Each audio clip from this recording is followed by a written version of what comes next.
nós vivemos um cristianismo muito superficial, sabe por quê? Porque nós dependemos de emoções. Nós baseamos o nosso cristianismo em sentimento. Só que em nenhum momento na Bíblia você vai achar Deus falando que o seu sentimento é que tem que guiar você. Pelo contrário, a Bíblia diz que enganoso é o coração, que é o que representa os sentimentos. Só que a gente fica vivendo um cristianismo assim: eu quero ir na igreja, ouvir uma pregação que eu sinta o meu coração queimar, e eu chore, eu me emocione, e me dê vontade e motivação essa semana para ler a Bíblia. Isso não existe. Sabe por quê? Porque motivação é interpretada de maneira errada. Você levanta para trabalhar nesse inverno, essa semana, 2 semanas atrás, que estava 0 graus, chovendo o dia inteiro, e você levantou 6 da manhã para ir trabalhar pensando: que alegria, que privilégio. Todos os dias? Ou você levantou porque você teve que levantar? Você faz as suas tarefas porque você sente: nossa, coisa boa, com esse frio, hora de lavar a louça? Ou você faz porque você tem que fazer? Você faz porque você precisa fazer. Mas aí quando a gente fala do cristianismo, você fica assim: ai, Senhor, não estou com vontade de orar. Ai, Senhor, não estou com vontade de ler a Bíblia. Ai, Senhor, eu não estou sentindo Deus. Eu não estou sentindo o Senhor falando comigo. Eu não estou, sabe? A gente dá estudo bíblico para algumas pessoas, e essa é uma dúvida comum, porque as pessoas perguntam assim para nós: nossa, eu queria sentir isso que vocês sentem. E a gente fala assim: não, você está enganado, querido. Você está enganado. Nossa fé é baseada no que Deus diz, não nos nossos sentimentos. Porque sabe o que acontece com você? Sabe aquele dia que você acorda e você fala assim: hoje eu vou ser cristã. Hoje eu vou representar Deus para todo mundo que eu encontrar na rua. Hoje eu vou ser um exemplo de fé. Hoje as pessoas vão ver Jesus em mim. E aí você sai determinado. Você está ali: não, hoje eu vou seguir o Senhor. Mas se você caminha e passa um carro e te joga uma poça d'água, como é que fica a sua emoção, o seu humor naquele momento? Aí você tem que estar assim, ó, nem que você esteja no nível, você vai ficar assim, ó: logo hoje, Senhor, logo hoje. Seu coração, suas emoções já vão ficar assim: hoje não vai dar para cumprir o meu propósito. Já chega no trabalho: bom dia e tudo, bom dia. Mas hoje, amanhã a gente conversa, que hoje não vai dar. Porque as nossas emoções, elas são baseadas elas mudam o tempo todo. E aí quando a gente olha para Deus e a gente tenta encaixar Deus nas nossas emoções, a gente tem uma fé muito superficial. Muito superficial. Porque hoje a gente é ensinado que as nossas emoções têm que estar em primeiro lugar. Eu tenho que sentir, eu tenho que querer, eu tenho que ter vontade. Mas isso não é bíblico. Porque quando a gente vem para a Bíblia, claramente a Bíblia diz que nós precisamos lutar contra os desejos. A Bíblia não diz assim: você vai ter uma vontadezinha, não. Você vai ter que se opor contra os desejos da carne.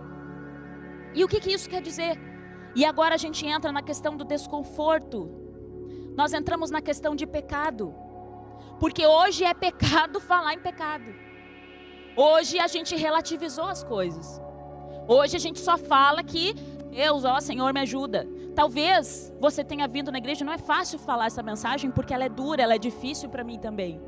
Porque às vezes eu fico assim: mas Senhor, eu preciso hoje do Deus do amor, Senhor. O Deus que me promete prosperidade, o Deus que me promete cura, o Deus que promete que vai passar pelo fogo, o Deus que promete que vai me dar saúde. E Deus fala assim: mas não esquece que eu sou o Deus que te ama e que te dou o livre-arbítrio. Porque a gente esquece disso. Então quando você acha assim: Deus está no controle da minha vida, será? Porque quando você peca, biblicamente, você dá acesso para que o dono da sua vida não seja Deus. Porque Deus e pecado não podem estar no mesmo ambiente. Essa é a guerra que existe entre o bem e o mal. Então quando você peca conscientemente, você está dizendo assim: Senhor, eu sei que tu me amas, Senhor, mas eu quero escolher o outro lado. E Deus, por te amar, Deus fala assim: eu quero o melhor para ti, eu quero te conduzir, eu quero guiar a tua vida.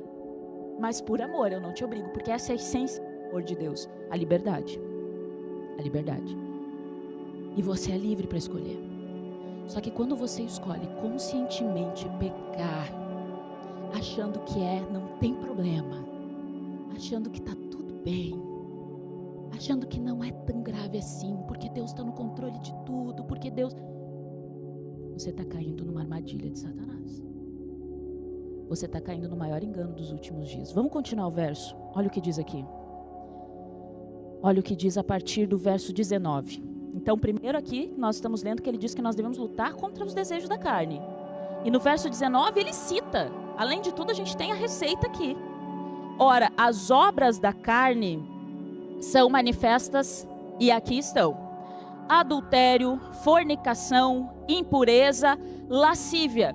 Todos esses termos aqui voltados para pecados da carne, de cunho sexual. E aí nós hoje vemos que a internet, a tecnologia, os aplicativos, eles têm contaminado o povo de Deus, mas a gente acha que está tudo bem. Porque eu não cometo adultério, mas quando você abre o seu computador, a sua tela, e você vê imagens, e você ri, você brinca, e você vê vídeo engraçadinho no trabalho que te mandam, de coisas que você sabe que não é da vontade de Deus, você está abrindo portas para que você diga claramente: tudo bem, eu escolho o príncipe deste mundo, no meu livre-arbítrio, pode entrar. Aí depois você vem e fala: Deus está no controle da minha vida. Ele está? Ele está, você pode hoje dizer claramente, dizer assim: Deus que conduz a minha vida. Deus conduz? Não se esqueça do princípio do amor, que é o livre-arbítrio. Deus tem poder, entenda isso. Em nenhum momento aqui Deus tem poder para tudo. Mas com o grande poder dele, ele te dá o direito de liberdade, de escolha. Verso 20, idolatria, feitiçaria. Quantas vezes hoje nós estamos abrindo a nossa casa para influências que nós achamos engraçado? Quantos filmes, séries e programas você assiste sobre bruxaria, feitiço, e você dá risada e fala: é tão legal. Você viu a série ali? Dragões, demônios, bruxos, nossa, que divertido. Queridos, onde está a palavra de Deus? Onde está a palavra de Deus que diz: não sejam enganados pelo pecado? Não sejam enganados. Continuando, ódio. Aí você fala: não, isso eu estou bem, Thaís. Tá tudo certo, esse tipo de pecado aí eu estou longe. Não vejo filme, não vejo série. Sou pura. Eu não faço isso, também não tenho problema com não vejo imagem, não vejo essas besteiras na internet, mas aí a lista continua. Ódio, discórdia, brigas, rivalidade. Aí chegar e ficar falando mal, né, do irmão, da irmã, da família. Ira, porfia, que é briga também, rebeliões, heresias. E o verso continua: invejas, homicídios, bebedeiras, orgias e outras coisas semelhantes. A respeito dessas coisas vos falo, como já vos falei outrora, que os que praticam tais coisas não hão de herdar o reino de Deus. Não hão de herdar o reino de Deus. É interessante que quando a gente fala de desconforto hoje, né, como eu falei para vocês, as pessoas acham que o cristianismo é assim: eu fico esperando, né, Deus vir, mas tudo que a gente faz na vida exige esforço. Eu gosto muito de estudar, por exemplo, eu acho incrível as pessoas que passam por treinamentos de sobrevivência, por exemplo, sabe? Exército, policiais, no sentido de que eles passam por treinamentos que eles precisam aprender como lidar com situações difíceis, de extremo desconforto mesmo. E aí tem um grupo de elite que eu gosto, que eu acho incrível. Tô falando treinamento, tá, gente? Não vão aqui achar que eu tô falando do treinamento deles, que são os SEALs da Marinha Americana. Eles são um grupo de elite de soldados e eles passam por um treinamento voluntariamente, que é um treinamento que, assim, a cada 100 que entram, só 3 conseguem terminar o treinamento. Por quê?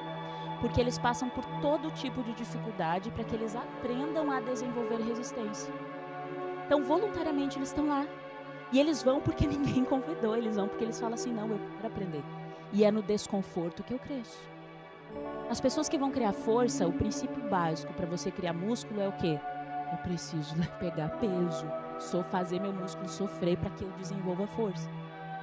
Você quer qualquer coisa, você quer ser mais resistente, você tem que fazer o que do seu corpo? Eu tenho que fazer meu corpo se mexer, correr, ele tem que suar, ele tem que, se mexer para que eu consiga ser resistente. Para tudo na vida a gente tem que colocar o desconforto. Por que quando a gente olha para o evangelho a gente é tão sensível? Por que falar de pecado é tão desconfortável? Por que a gente vem muitas vezes buscando evangelhos de promessas que é real, mas a gente não gosta de ouvir quando Deus diz assim: arrepende do teu pecado e volta para mim, abandona o teu erro e faz reconciliação comigo. Aí a gente deixa essa partezinha de fora. Mas entenda que, apesar de nós vivemos tempos em que a fé e que a vontade natural tem sido elevada acima de todas as coisas, nós precisamos abandonar o pecado para que a gente encontre a salvação em Cristo.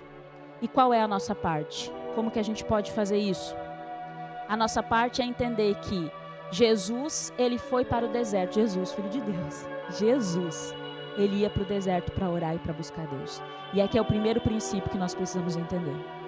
Nós só vamos construir um relacionamento com Deus quando a gente parar de seguir um Deus que a gente ouve as pessoas falar, porque isso não é comunhão. Bota isso na sua cabeça.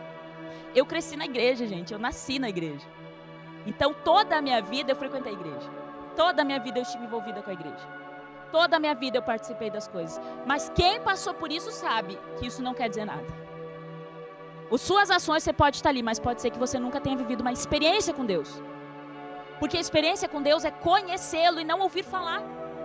Então, se você tem uma fé baseada no que as pessoas falam que Deus é, já digo para você, você não conhece a Deus.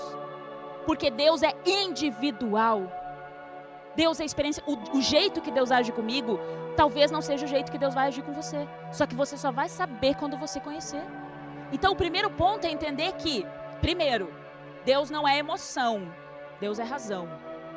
Em que sentido? Não fique esperando sentir vontade e achar que o Espírito Santo vai nascer e vai dizer: ai, queria tanto ser que nem aquele irmão, tão consagrado. Vai perguntar se ele lê a Bíblia todo dia porque tem vontade.